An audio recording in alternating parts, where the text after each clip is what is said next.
اعوذ باللہ من الشیطان الرجیم بسم اللہ الرحمن الرحیم الحمد للہ رب العالمین الصلاة والسلام علی رسولہ الکریم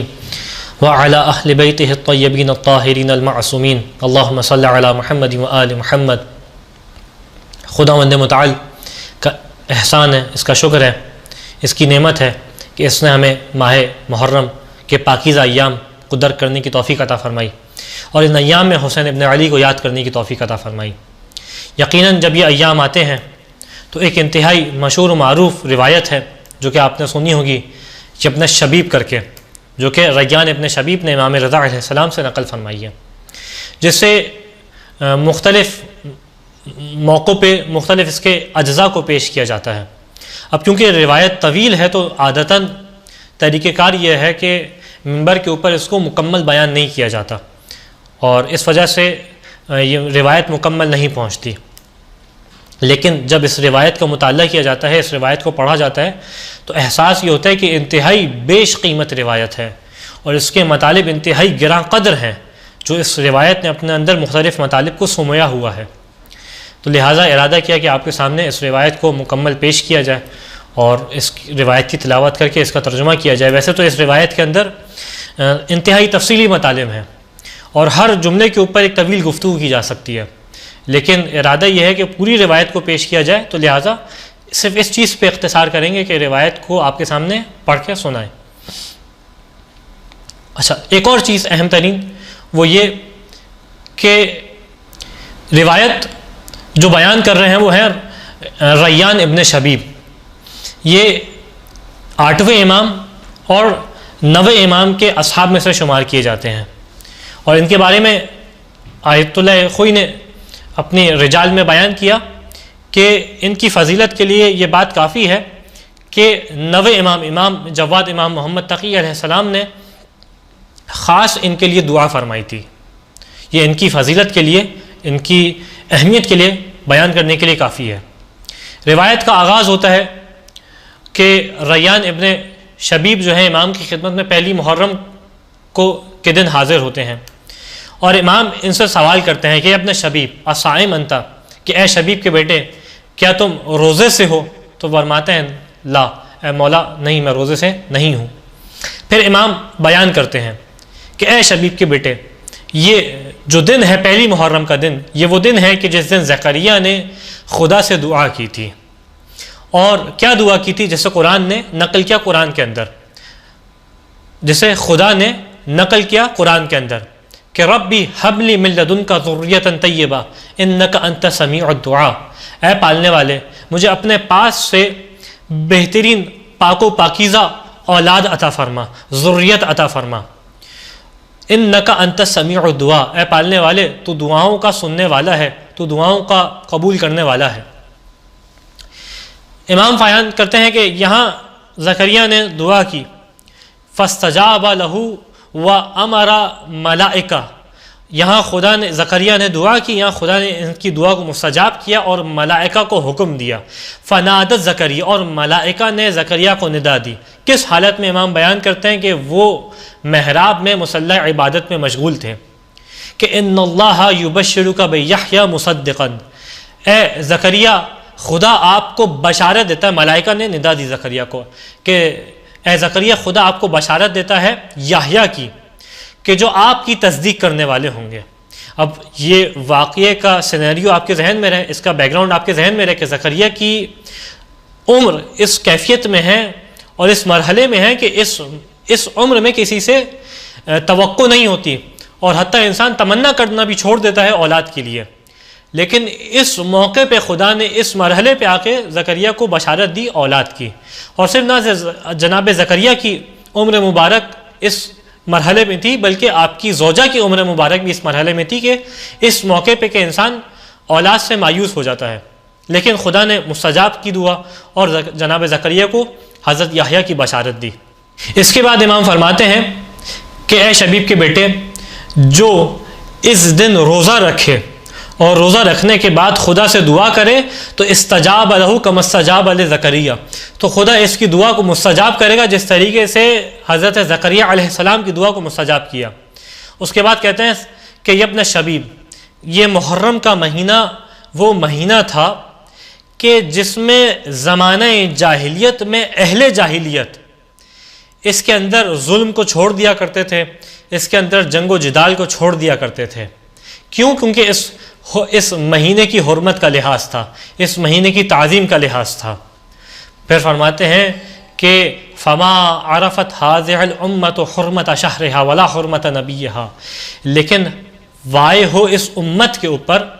کہ اس امت نے اس مہینے کی عظمت کو نہ درک کیا. اس امت نے نہ صرف اس مہینے کی عظمت کو نہ درک کیا بلکہ اس امت نے اپنے نبی کی حرمت کو بھی درک نہ کیا، اپنے نبی کی حرمت کو بھی نہ پہچانا. لقد قتلوا فی هذا الشہر ذریته وسبوا نساءه، اس امت نے ظلم کی انتہا یہ کی کہ وہ مہینہ کہ جس میں زمانہ جاہلیت میں اہل جاہلیت جنگ و جدال کو اور ظلم کو چھوڑ دیا کرتے تھے، اس امت نے اس مہینے میں اپنے نبی کی ذریت کو قتل کیا، اپنے نبی کی عورتوں کو قیدی بنایا، اور وانتہبوا ثقلہ، اور وہ ثقل عظیم جو اس امت کو خدا نے عطا کیا تھا اس کو ضائع کر دیا. اور یہ وہ گناہ ہے جو امت نے انجام دیا کہ وہ خدا جو غفار ہے، وہ خدا جو تواب ہے، وہ خدا جو رحمان و رحیم ہے، فلا غفر اللہ ذلک لہم ابدا، وہ خدا بھی اس گناہ کو کبھی معاف نہ کرے گا. اس کے بعد وہ دل ہلانے والا جملہ اور وہ دلوں کو حسین سے جوڑنے والا جملہ امام فرماتے ہیں کہ یا ابن الشبیب ان کنت باقیا فابکی للحسین ابن علی ابن ابی طالب، اے شبیب کے بیٹے اگر تمہیں کسی شے پہ رونا آئے، تم صاحب اولاد ہو، تمہاری اولاد دنیا سے گزر جائے، تم اولاد ہو، تمہارے والدین دنیا سے گزر جائیں، کسی بھی شے کے اوپر تمہیں گریہ آئے، تمہیں رونا آئے، فبکی للحسین، اے شبیب کے بیٹے حسین پہ گریہ کرنا، حسین کے اوپر گریہ کرنا. فَإِنَّهُ ذُبِحَ كَمَا يُذْبَحُ الْقَبْض، اے شبیب کے بیٹے حسین کو اس انداز سے ذبح کیا گیا جس انداز سے گوسفند کو ذبح کیا جاتا ہے. اور صرف حسین کو ذبح نہیں کیا گیا، صرف حسین کو قتل نہیں کیا گیا، وَقَتَلَهُ مَعَهُ مِنْ أَهْلِ بَيْتِهِ 18 رَجُلًا، حسین کے ساتھ حسین کے خاندان سے 18 جوانوں کو شہید کیا، 18 جوانوں کو قتل کیا. یہ کیسے جوان تھے کہ مَا لَهُمْ فِي الْأَرْضِ مُشْبِحُونَ، کہ ان جیسا کرۂ ارض پہ، زمین پہ ان جیسا موجود نہیں ہے، ان کی شبیہ زمین پہ موجود نہیں ہے. اور یہ کتنا بڑا ظلم تھا، یہ کتنا عظیم مصیبت تھی کہ وَلَقَدْ بَكَتِ السَّمَاوَاتُ وَالْأَرْضُونَ لِقَتْلِهِ، کہ آسمان و زمین نے حسین کے قتل کی وجہ سے گریہ کیا. اور جب یہ قتل ہوا، جب یہ معرکہ ہوا تو آسمان سے 4000 ملائکہ نازل ہوئے. امام فرما رہے ہیں جو حسین کی نصرت کرنا چاہتے تھے، حسین کی مدد کرنا چاہتے تھے، لیکن کیفیت کیا تھی؟ فَوَجَدُوهُ قَدْ قُتِلَ، جب یہ نازل ہوئے تو دیکھا کہ حسین قتل کیے جا چکے ہیں. پس اب یہ ملائکہ ذریعہ حسین کے گرد ہیں، قبر حسین کے گرد ہیں، خاک آلود ہیں، بے چین ہیں. کب تک؟ یہاں تک کہ قائم قیام کریں. اور جب قائم قیام کریں گے فَيَقُونُونَ مِنْ أَنصَارِهِ، یہ قائم کے انصار میں سے ہو جائیں گے. وَشِعَارُهُمْ یا آلَ ثَارَةِ الحسین، اور ان کا نعرہ یہ ہوگا کہ یا آلَ ثَارَةِ الحسین. اس کے بعد فرماتے ہیں کہ اے شبیب کے بیٹے، مجھے میرے بابا نے نقل کیا اپنے جد سے نقل کرتے ہوئے کہ فرماتے ہیں کہ جب آقا حسین قتل ہوئے، کہ لما قتل جدی الحسین، کہ جب میرے جد حسین کو قتل کیا گیا، کتنا عظیم ظلم تھا کہ امطرت السماء دما وتراب احمر، کہ آسمان سے خون نازل ہوا اور مٹی سرخ ہو گئی. اے شبیب کے بیٹے کہ اگر تم حسین کے اوپر گریہ کرو یہاں تک کہ تمہارے آنسو بہتے ہوئے تمہارے رخساروں تک آ جائیں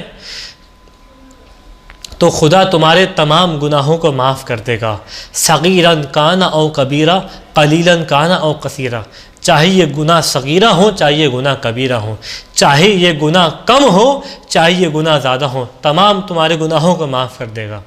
پھر فرماتے ہیں یا ابن شبیب ان سرک ان تلقی اللہ عز وجل ولا ذنب علیک، اے شبیب کے بیٹے اگر چاہتے ہو کہ خدا سے ملاقات ہو اور پسند کرتے ہو تم اس کیفیت کو کہ اس حالت میں ملاقات ہو کہ تمہارے اوپر کوئی گناہ نہ ہو، تو کیا کرو؟ فزور الحسین، اے شبیب کے بیٹے حسین کی زیارت کرو۔ پھر فرماتے ہیں شبیب کے بیٹے اگر تم اس بات کو پسند کرتے ہو کہ جنت میں تمہیں ایک ایسا مکان ملے کہ جو رسول خدا کے ساتھ ہو، کہ جس مکان میں تم اللہ کے رسول کے ساتھ ہو، فلعن قتلۃ الحسین، تمہیں چاہیے کہ حسین کے قاتلوں کے اوپر لعنت کرو۔ اور پھر فرماتے ہیں اے شبیب کے بیٹے اگر تمہیں یہ بات پسند ہے کہ ان یکون لک من الثواب مثل من استشہد مع الحسین، اگر تمہیں یہ بات پسند رکھتے ہو اس بات کو کہ تمہیں ایسا ثواب ملے کہ جیسا حسین کے ساتھ شہید ہونے والوں کو ثواب ملا، تو تمہیں کیا کرنا چاہیے کہ جب بھی تم حسین کو یاد کرو، متى ذکرتہ، جب بھی حسین کو یاد کرو، کہو کہ یا لیتنی کنت معکم فافوز فوزا عظیما، یہ جملہ کہو تم کہ اے کاش میں حسین والوں کے ساتھ ہوتا، اے کاش میں انصار حسین کے ساتھ ہوتا تو یقیناً عظیم کامیابی حاصل کرتا۔ اے شبیب کے بیٹے یہ جملہ کہو۔ اور اس کے بعد فرماتے ہیں کہ اے شبیب کے بیٹے اگر تم اس بات کو پسند کرتے ہو کہ جنت میں ہمارے ساتھ ہو، اس عظیم مقام پہ ہو جنت میں ہمارے ساتھ، تو فحزن لحزننا وفرح لفرحنا، تو ہماری خوشی میں خوش ہو، ہمارے غم میں غمزدہ ہو جاؤ۔ علیک بولایتنا، اے شبیب کے بیٹے ہماری ولایت کو نہ چھوڑنا، ہماری ولایت تمہارے اوپر لازم ہے، ہماری ولایت سے روگردانی نہ کرنا۔ فلو ان رجلا تولی حجرا لحشرہ اللہ معہ یوم القیامہ، اگر کوئی بندہ خدا ایک پتھر سے بھی محبت کرے تو قیامت کے دن خدا اس پتھر کے ساتھ اسے مبعوث کرے گا، اس کے ساتھ اسے اٹھائے گا۔ یعنی کہنا چاہتے ہیں کہ اے شبیب کے بیٹے اگر تم ہم سے محبت کرو گے، ہماری محبت کو اپنے دل میں رکھو گے، قیامت کے دن خدا ہمارے ساتھ تمہیں محشور فرمائے گا۔ اور یہاں پہ آ کے یہ روایت اختتام پذیر ہوتی ہے۔ خدا مند متعال سے دعا ہے کہ اس ماہ محرم میں ہمیں زیادہ سے زیادہ عزاداری کرنے کی توفیق عطا فرما، ہمیں اپنے مال سے زیادہ حسین ابن علی کے اوپر قربان کرنے کی توفیق عطا فرما، زیادہ سے زیادہ حسین ابن علی کے اوپر آنسو بہانے کی توفیق عطا فرما۔ وآخر الدعوانا الحمد للہ رب العالمین۔